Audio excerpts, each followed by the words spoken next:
I ready to welcome a zero-waste lifestyle? Every fiber of my being wants to say yeah. I would say yes, because... No. But I think about this logically. I think that zero-waste lifestyle is the right thing to do completely. Like, it's not even necessarily a moral thing, although it is.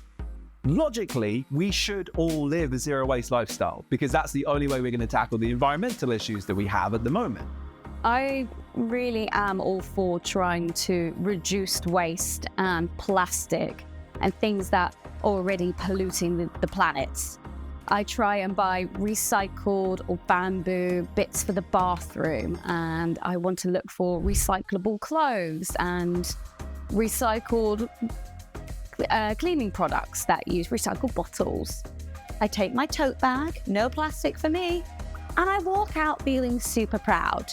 But that's where it ends, because the next bit is so hard. Like, to have a zero waste lifestyle, it's not just about not using plastic and reducing the amount of water you use. It's also not eating meat or dairy. It's about not having a car and walking places. It's about loads of different stuff that you don't think about until you start to research it, and then you think, no. And that's why I understand why a zero waste lifestyle is so unappealing to people, because, God, it's so joyless.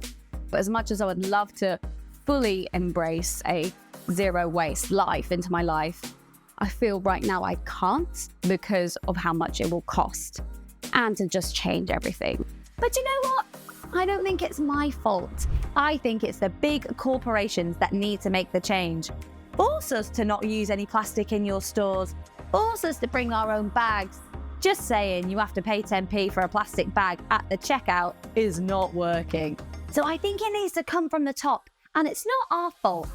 We should all try and make a little bit of difference, welcome a little bit of zero waste into our lives, but I think it's them that need to open up their hearts and lives and change the big systems.